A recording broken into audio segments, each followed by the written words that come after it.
Jarang banget ada HP gaming dengan harga 2 jutaan yang memiliki fitur-fitur layaknya smartphone gaming. Bahkan secara koneksi juga sudah support 5G pula. Tapi apakah ZTE Nubia Neo 5G ini cukup all-rounder dan bisa saya rekomendasikan ke teman-teman? Ini adalah review by Dimikit. Pertama saya langsung tembak dari segi performanya aja.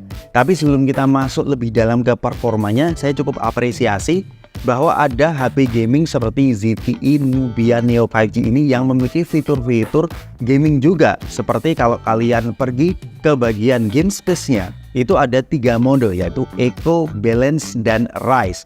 Dimana untuk mode paling maksimal dari smartphone ini itu adalah mode Rise. Kalian bisa menggunakan full clock speed dari CPU-nya. Kemudian kalau kalian suka game shooter, itu kalian bisa mengaktifkan target dari pilihan menu gamingnya. Bahkan sampai fitur bypass charging itu sudah ada dan dibenamkan di Nubia ZTE Neo 5G ini.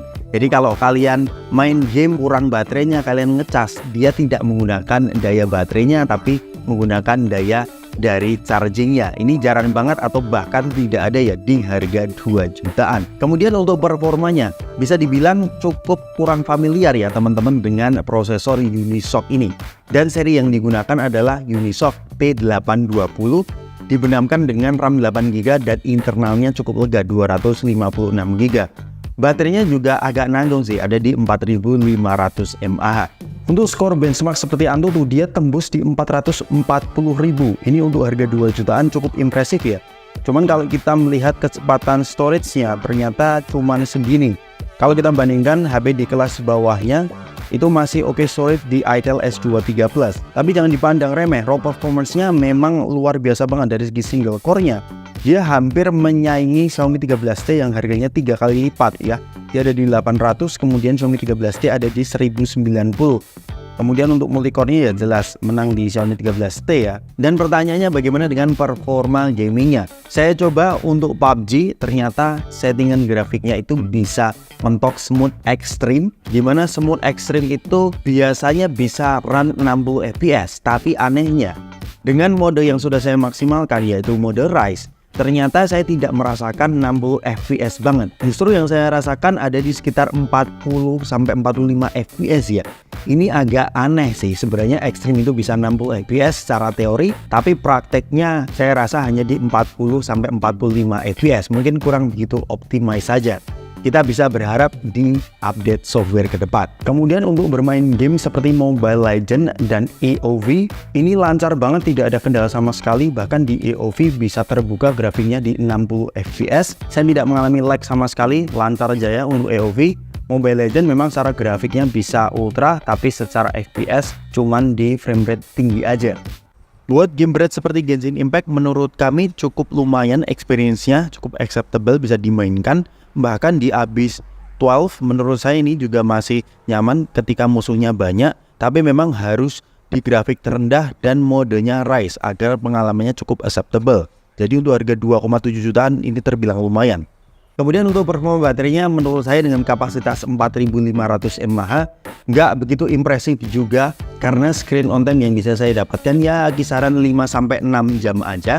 Menurut saya untuk 2023, untuk teman-teman yang suka bermain game yang cukup intens, 4500 mAh itu agak ngepas lah. Kalau untuk sehari-hari masih bisa kita gunakan seharian full. Tapi untungnya di dalam paket pembeliannya sudah disertakan chargingnya ya, meskipun kecepatannya biasa aja untuk standar 2023. Kemudian untuk sektor desainnya, ini ada 2 pilihan warna. Yang saya pegang ini adalah warna kuning dan ada satu lagi warna hitam. Saya nggak mencoba untuk diskriminasi, tapi saya pikir bahwa desain seperti ini itu memang ganteng dan garang untuk laki-laki. Tapi untuk perempuan mungkin ya biasa aja ya melihat desain kayak gini. Ditambah lagi yang bikin agak berat memilih si smartphone ini itu adalah dari desain tampak depannya, karena dia terlihat masih jadul ya, menggunakan drop notch bukan punch hole display, sehingga kurang begitu modern di tahun 2023. Apalagi ditambah untuk kemampuan layarnya atau panel yang dipilih itu masih IPS Tapi untungnya sudah refresh rate 120 Hz dan bezelnya cukup tebal di bagian bawah. Mungkin bagi teman-teman yang memang agak dilema kalau di rentan harga 2 jutaan itu banyak yang AMOLED, mungkin lebih cocok untuk ojol ya, yang mana IPS itu bisa dibilang lebih awet dibandingkan dengan AMOLED kalau dipakai di luar ruangan. Kemudian untuk fitur-fiturnya, memang saya akui dia sudah support 5G dan 3,5 mm audio headphone jack, plus juga sudah support NFC juga ya. Tapi dari segi stereo speakernya, ini tidak ada alias mono speaker. Jadi menurut saya untuk fitur-fiturnya di rentan harga 2-3 jutaan, ya bisa dibilang biasa aja.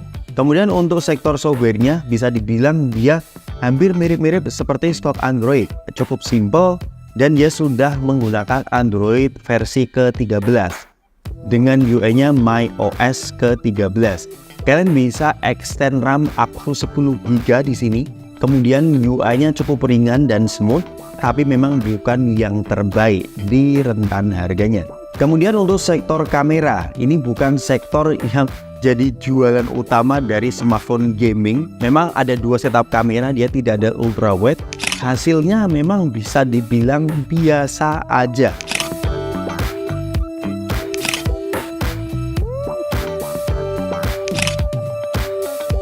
Hasil videonya kayak gini, mentoknya cuman Full HD aja. Ya jelas ini wajar banget ya untuk smartphone gaming. Video malamnya ya kayak gini, siangnya aja tadi kurang bagus. Tapi untuk video malamnya sudah untuk 30 fps sebenarnya secara hasil cukup oke, cuman goyang aja sih. Alright, kita masuk ke kesimpulannya. Jadi hal yang menonjol dari ZTE Nubia Neo 5G ini itu memang dari segi fitur-fitur gamingnya yang cukup oke, seperti by fast charging sampai koneksi 5G. Tapi di rentan harga 2 jutaan cukup sulit dia berkompetisi dengan HP lain ya, karena memang dia kurang begitu all-rounder. Karena dari sektor layarnya, kemudian baterai, sampai kameranya itu masih cukup banyak PR ya di ZTE Nubia Neo 5G ini.